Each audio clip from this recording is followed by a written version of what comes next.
Methods of knowledge. Knowledge is obtained from the information received by the instruments of knowledge, various instruments of knowledge, that is eyes, ear, everything. They send the information to the brain where it is processed, comparing it with the past memories. A picture is evolved, some action is instructed. This is knowledge, and some of these memories are stored, long-term and short-term memories. The whole process is called knowledge. So, the methods of knowledge is dealt by a field called epistemology. And according to Advaita, there are 6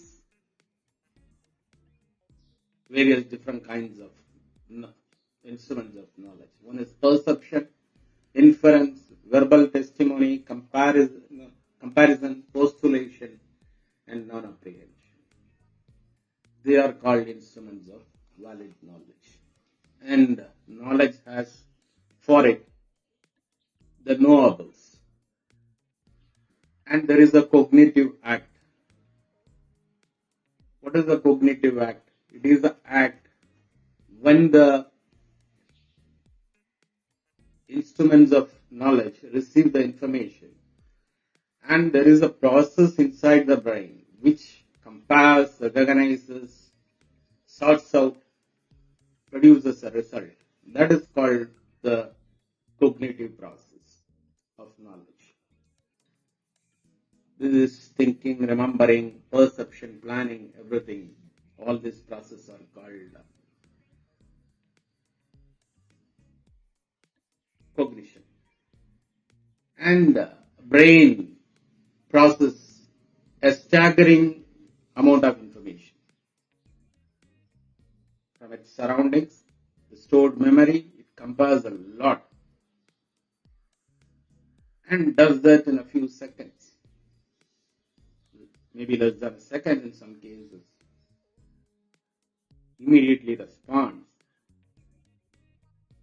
It is an enormous amount of processing, and it is done through parallel processing methods.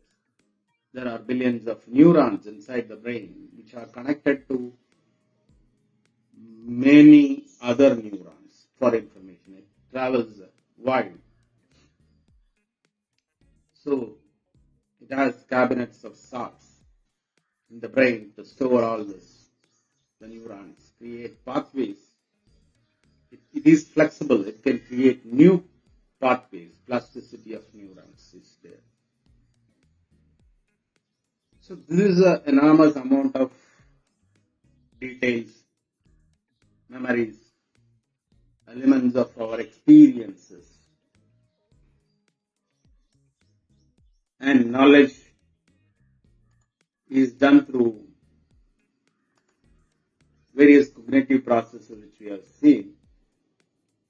Memory as a cognitive process, and attention as a cognitive process, language as a process, thought as a process, learning as a process. These are different processes by which cognition is done. But all this is acted through the memory, and it is conditioned. So it is not so pure.